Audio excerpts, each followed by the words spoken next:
Millions in Syria and Iraq are facing water shortages as the region's longest river, the Euphrates, dries up. The Euphrates River has dried up. It was where life began and the first civilization began also. But now, something more astonishing and unexpected has happened. In the dried up riverbeds, gold mountains have appeared. The drying up of the river is seen as the fulfillment of biblical prophecies.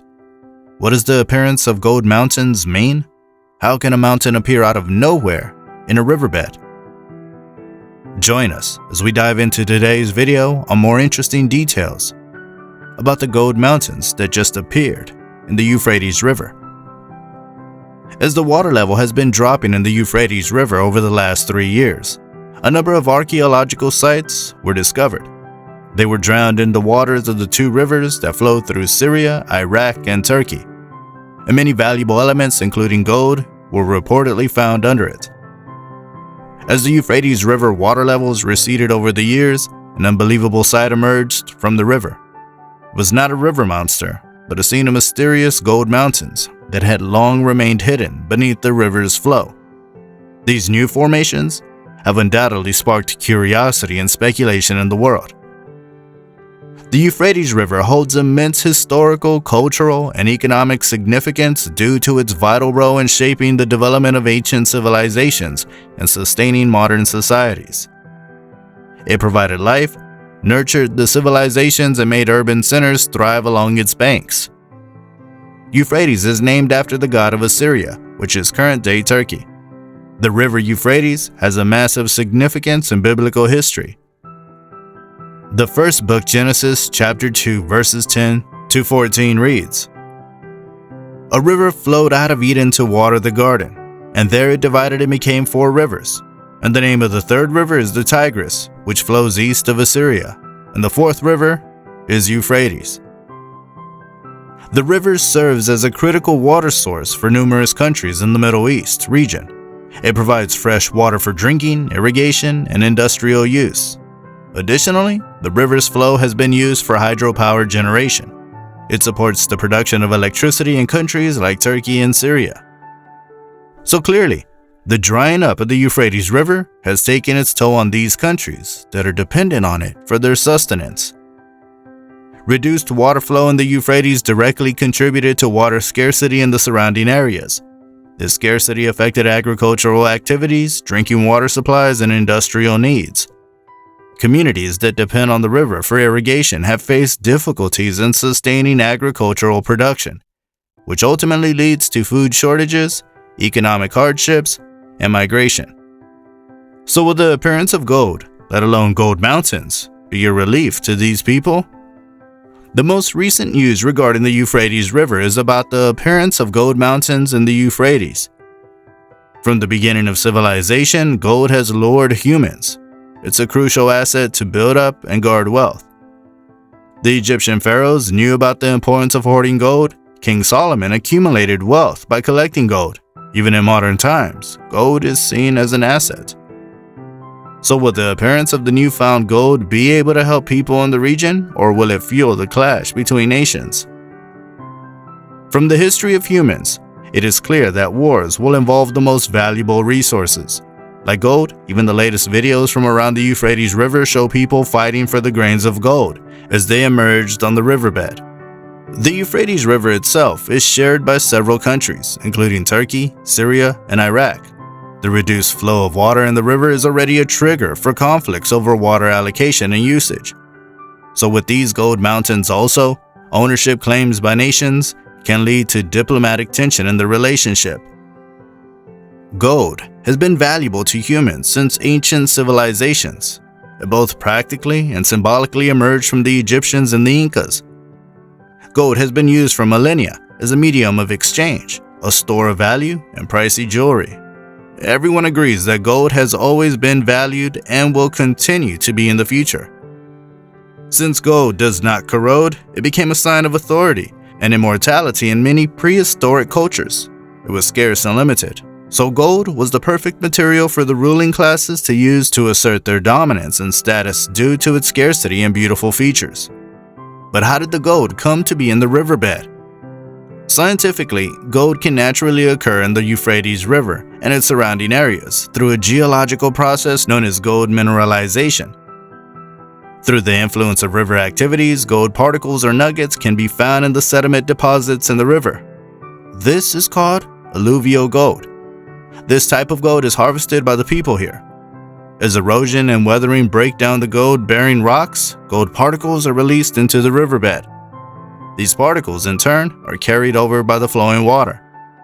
As the water slows down, the heavier gold nuggets get settled down and are concentrated in certain areas along the river. I know what you're thinking. Aren't these just gold sediments? What about the gold mountains? Initial investigations have revealed that this formation is not due to solid gold deposits. Detailed studies are being conducted to find in depth what's going on at the Euphrates. They're trying to unravel the geological composition of these mountains and find out the reason for the origin of these striking formations. In fact, it's a combination of natural geological formations and a little play of sunlight. This is a blend of reality with mythology. The Euphrates River has been the subject of various myths and legends regarding the presence of gold from the day the civilizations began. These myths often come from their association with ancient civilizations that valued and sought after precious metals. One popular myth is the gold in the hidden city. This legend revolves around the belief that there's a secret city submerged under the river's waters, entirely made of gold. So as the river dried up, the appearance of a city or a formation is entirely plausible. The hidden city is said to be a remnant of an ancient civilization or an advanced society that has acquired vast wealth in the form of gold. The city is described as a magnificent place, with streets paved with gold, buildings adorned with precious gems and treasures beyond imagination. So much similarity to the arriving New Jerusalem after the tribulation. Another popular talk is the ancient gold mines. There were various gold mining operations throughout different regions of the world, including the Euphrates River region. In the context of the Euphrates region, there is evidence of gold mining activities in ancient Mesopotamia, particularly during the time of the Sumerians and Babylonians. This region was known for its abundance of natural resources, including precious metals like gold. Historical texts and archaeological discoveries provide insights into the methods employed by the ancient civilizations for gold mining. One notable site associated with gold mining in the Euphrates River region is the region of Ur in ancient Sumer. Ur was a thriving city-state known for its wealth and trade connections. Archaeological excavations have revealed artifacts, including gold jewelry and ornaments, suggesting the presence of gold mining and goldsmithing activities in the area. Is the gold we find today in this area a result of the mining activities that happened before? In the Bible, the Euphrates River is mentioned in relation to the fall of Babylon in Revelation chapter 18 verses 11 to 19.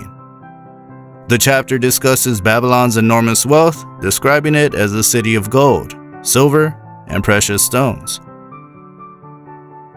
So would this gold be used for the new Babylon? What do you think? Although these predictions don't expressly mention gold, they do imply that the river is connected to money and riches.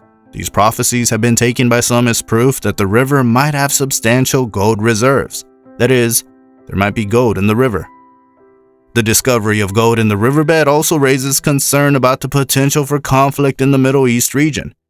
These formations will undoubtedly become the subject of fascination, drawing attention from adventurers, explorers, and curious onlookers worldwide.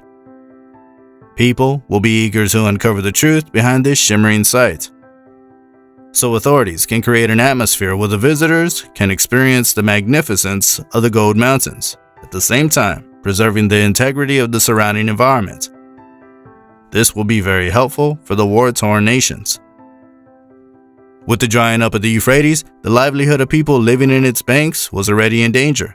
According to a study by the University of Arizona, in the last century, the river's flow has fallen more than 60% as a result of dams and irrigation projects in Turkey, Syria, and Iraq. These water shortages and the impact on those who depend on the river for agriculture and fishing have tremendously affected this area. As the second door opens to these people in the form of mountains, can they benefit from it? What do you think? Let us know in the comments. Don't forget to like this video and subscribe to our channel if you haven't already. Thank you for watching, and we'll see you guys soon.